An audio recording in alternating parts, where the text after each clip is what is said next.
Ouça agora a audiorevista de crescimento cristão da Igreja Batista da Aliança.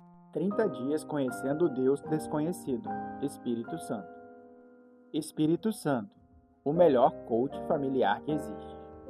Mas com o precioso sangue de Cristo, como de um cordeiro imaculado e incontaminado, e por ele credes em Deus, que o ressuscitou dentre os mortos e lhe deu glória, para que a vossa fé e esperança estivessem em Deus, purificando as vossas almas pelo Espírito, na obediência à verdade, para o amor fraternal não fingido.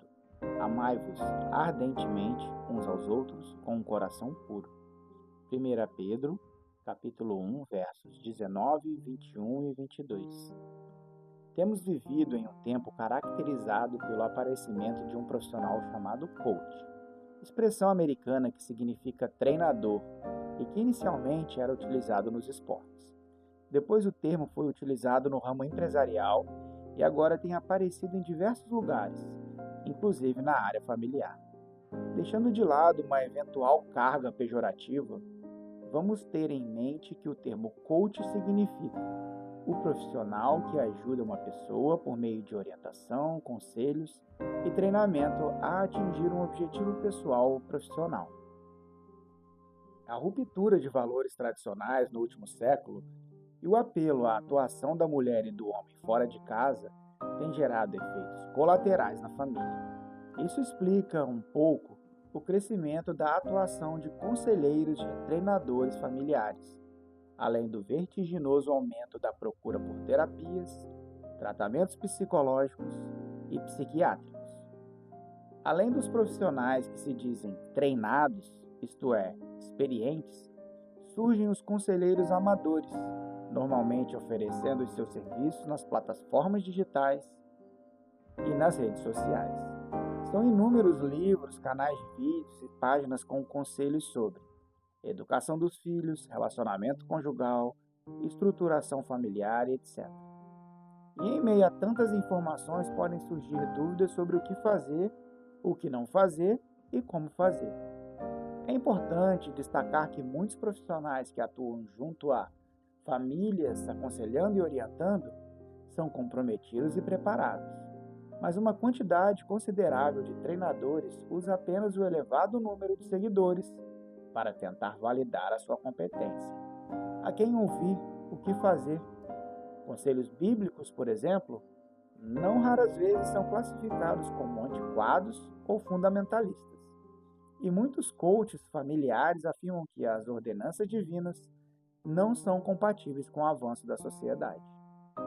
Louvado seja Deus por nos dar o melhor coach, que é o Espírito Santo. A Bíblia afirma que Deus nos resgatou das trevas por meio de Jesus Cristo e nos deu o Espírito Santo. Não há conselheiro mais sábio, como aprendemos no capítulo 21 do livro de Provérbios. Não há sabedoria alguma, nem discernimento algum, nem plano algum que possa opor-se ao Senhor. Nele, encontramos resposta para as nossas aflições conjugais e a necessária orientação para a criação de nossos filhos e filhas. Será que temos escolhido os conselheiros do Senhor e da Palavra de Deus quando o assunto é família? Não é incomum ouvir as seguintes frases: eu não uso a vara com meu filho, pois é um artigo afirmando que isso pode traumatizar a criança. Aqui em casa, o meu dinheiro e o do meu marido são separados, pois cada um ajuda com despesas específicas, mas sem misturar as coisas.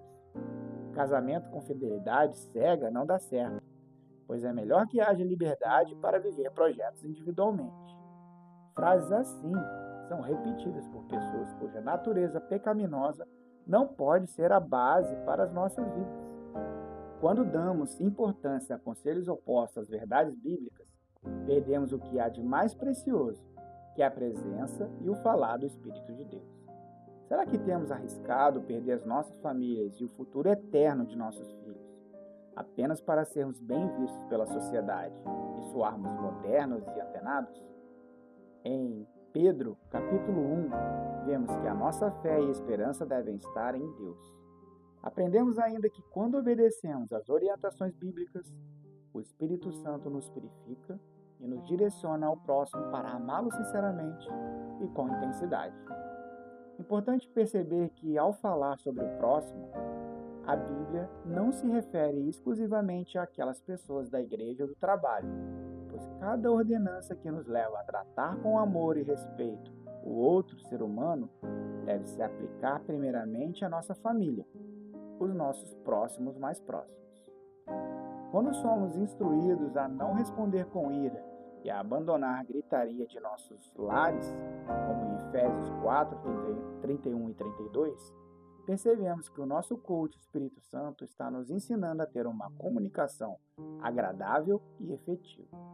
Ao sermos orientados a ouvir primeiro e responder depois, como em Tiago 1,19, podemos ter certeza de que o Consolador está nos alertando sobre os perigos de sermos injustos diante de situações difíceis.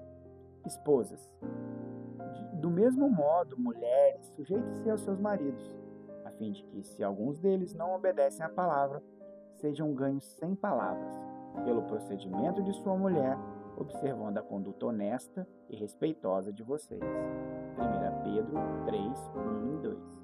Que conselho sábio do Senhor! Por que tem sido tão difícil obedecer? Já pensaram sobre isso, mulheres?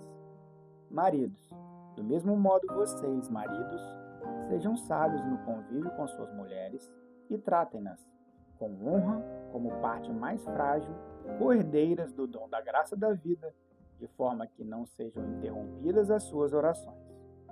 O melhor treinador familiar está oferecendo o segredo para que os homens sejam referência em suas famílias. Porque ainda há esposas de maridos cristãos sendo desrespeitadas ou tratadas como inferiores. Aos casais, o Espírito Santo dá clara orientação em Efésios 5, e é necessário obedecer. Filhos, a Bíblia ensina que é dever honrar os seus pais, pois isso é justo no Senhor. Efésios 6:1. Temos visto a quebra da autoridade e a desobediência generalizada em nossa sociedade. É necessário ouvir a voz do Espírito Santo. Livros, vídeos e conselhos humanos podem ter o seu valor, mas nada supera os conselhos do Espírito Santo. Aplicação prática. Temos nos curvado aos conselhos opostos às verdades bíblicas? Estamos nos esquecendo dos conselhos preciosos oferecidos pelo Espírito de Deus? Temos nos importado mais com o que pensam sobre nós do que em obedecer aquilo que o Espírito Santo orienta para a nossa família? Vamos refletir. Ore. Senhor, que o Teu nome seja sempre exaltado e que eu possa estar mais atento aos Teus conselhos quando diante de situações na minha casa, que eu possa Te obedecer para desfrutar a plena paz e a alegria em meu lar. Ora em nome de Jesus. Amém. Crianças em oração. Durante sua vida você conhecerá pessoas que se dizem especialistas em vários assuntos. E pode ser que alguns o ajudem em conhecimento e aprendizagem, mas é algo que você não pode esquecer. O seu melhor conselheiro é o Espírito Santo. Só Ele é capaz de curar, limpar e restaurar. Só Ele pode tirar a tristeza do seu coração e consolar quando algo ruim acontecer. Só Ele pode regar boas escolhas e atitudes em sua vida. Se for para ouvir e seguir alguém, siga o Espírito Santo. Essa foi a Devocional do Dia. Você encontra a versão digital da revista no Instagram, @Batista da Aliança. Além de devocionais diárias, nela você encontra roteiros para PGM, culto familiar e encontros discipulares. Não esqueça de compartilhar este episódio e até a próxima!